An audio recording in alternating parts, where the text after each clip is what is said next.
Pierre Chavagnier, vous êtes l'auteur du roman La femme paradis, publié aux éditions Le Mot et le Reste. Alors, La femme paradis, c'est l'histoire d'une jeune femme qui vit réfugiée dans la forêt depuis 6 ans. Elle a appris les règles de la nature et du monde sauvage. Elle a réduit sa vie à l'essentiel, c'est-à-dire chasser pour manger, boire et méditer.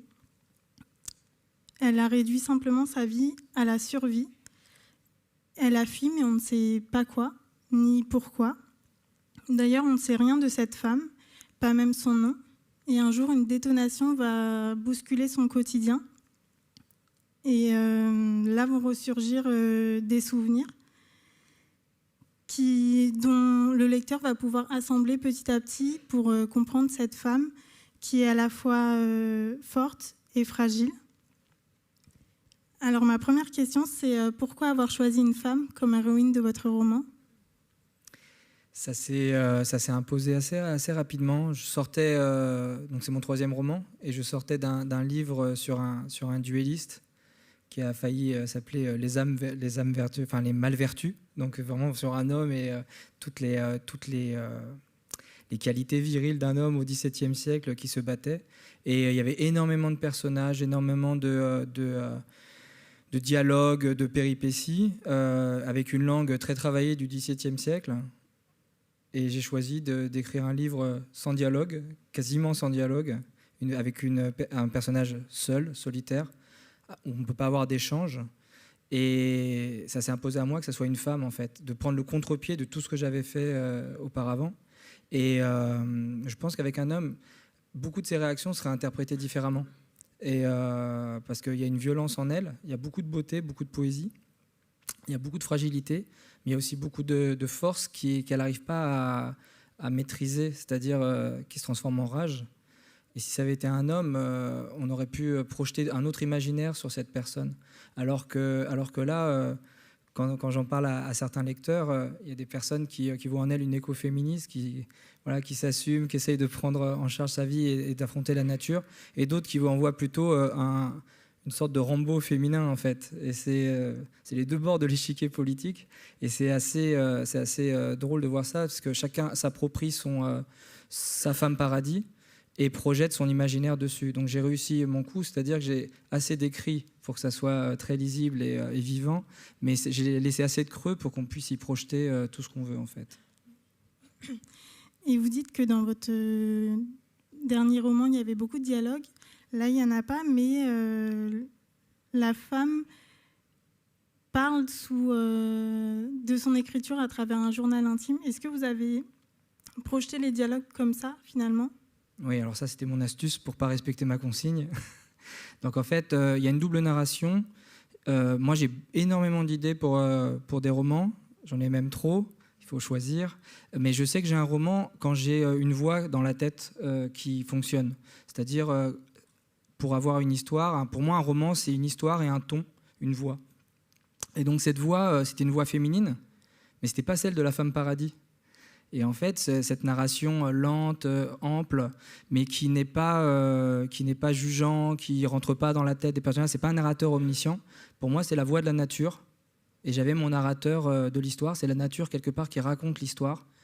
Et la femme est venue se poser dessus par un journal intime, parce qu'elle ressent une urgence sur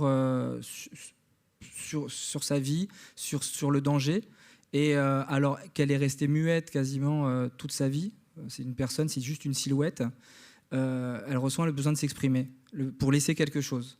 Et c'est à partir de là, cette fragilité entre une nature qui ne juge pas, mais qui avance toujours au présent et qui assène des faits, et cette personne qui essaye de se souvenir de quelque chose dont elle a tout oublié, elle se retrouve à écrire, mais par petites touches, c'est presque impressionniste, et on rentre dans sa vie et dans son imaginaire de cette manière.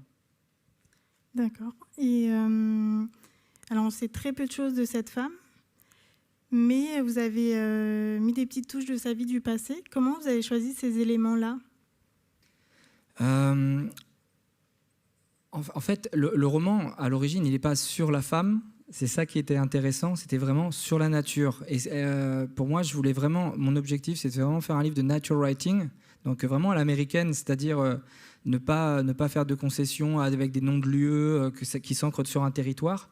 On reconnaît un peu des paysages des Cévennes et des gorges encaissées en Ardèche, mais voilà, pour la faune et la flore, j'ai respecté ces paysages-là. Mais l'histoire, en fait, est universelle, comme savent le faire plutôt les Américains.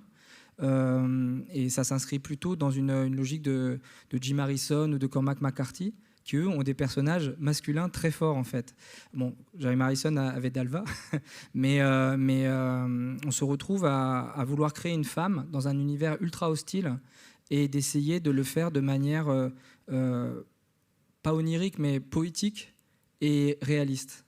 Et l'idée c'est d'arriver à avancer sur les deux pieds, d'avoir de la poésie, d'avoir du réalisme et en fait de la beauté et de la violence. Et de faire aucune concession aux deux, que la beauté soit dans la violence et la violence dans la beauté. C'est très difficile. Mais tout ce que j'ai choisi pour cette femme a servi cette cause, en fait. Par petites touches, elle a eu des fêlures, elle s'est sentie être invisible dans la société moderne. Elle a toujours tout bien fait, elle avait un bon mari, elle avait tout ce qu'il fallait. Alors, on ne comprend pas pourquoi elle se sent si peu comprise et si peu entendue, mais elle n'a pas pris la parole, en fait. Elle n'a pas pris sa vie en main, et elle la prend à un moment donné.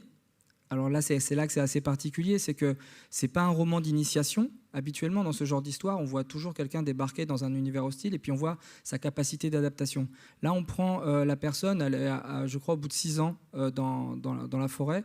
Donc, en fait, elle a déjà acquis toutes les compétences, sinon elle serait déjà morte. Et en fait, ce qui est intéressant, c'est plutôt de savoir comment elle a appris ces choses et pourquoi elle a choisi d'aller là, en fait. Et j'inverse un peu l'histoire. C'est pas là où elle va, c'est d'où elle vient, en fait. Et c'est pour ça que ces petites touches, c'est un peu comme un puzzle et un jeu avec le lecteur, parce qu'il veut toujours en savoir plus. Et d'habitude, les page-turners, c'est toujours sur une intrigue forte, avec une tension forte. Là, la tension ne réside que sur une seule chose, c'est le dialogue entre la nature et la femme. C'est une double narration où il manque toujours quelque chose. Il manque toujours une pensée, voilà. Et il y a un danger par-dessus. Et ce danger se rapproche, on sait qu'il est réel ou rêvé. On en vient à douter, en fait, est-ce que cette femme est folle ? Mais c'est pas une tension d'intrigue comme un thriller. C'est vraiment une tension très humaine, une peur, en fait. C'est vraiment une peur. Et vous dites que la nature a une grande place dans ce roman. Pourquoi avoir choisi le titre La femme paradis et pas plutôt un titre sur la nature, justement ? Alors, je suis très, très mauvais en titre. Mais simplement, c'est la première fois que j'ai trouvé un titre à un de mes livres. Mais La femme paradis, en fait, c'est là où c'est intéressant, c'est que elle peut se lire sur 2 ou 3 degrés d'interprétation. C'est-à-dire, est-ce que c'est elle la femme paradis ? Est-ce que c'est le paradis pour quelqu'un d'autre ? Est-ce que c'est l'endroit où elle est qui est le paradis ? Et donc, on aurait mis les 2 mots, la nature et la femme, en même temps. Et on se retrouve à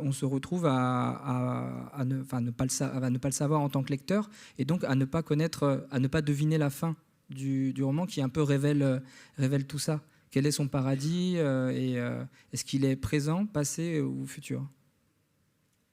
Une dernière question, c'est votre héroïne dans le roman explique que ce qui lui manque, alors il y a beaucoup de choses qui lui manquent finalement, mais ce qui lui manque le plus, c'est le café. Et vous, si vous étiez à sa place ou si vous deviez vous réfugier dans une forêt, qu'est-ce qui vous manquerait le plus ? Alors le café, c'est pareil, c'était une blague, mais c'est vrai que quand j'ai regardé comment on faisait du café quand on n'avait pas tous les succédanés qu'ils utilisaient durant la guerre, une fois qu'on a passé la chicorée, il faut torréfier des glands, et c'est vraiment pas très goûteux, c'est très amer, enfin beaucoup plus amer que le café. Et il faut en plus trouver les bons chênes, d'ailleurs que je crois poussent plutôt en Tunisie. C'est des chênes qui se poussent plutôt sur le littoral méditerranéen, du côté des Alpes-Maritimes, etc. Mais voilà, elle le fait parce qu'elle l'a appris dans sa vie.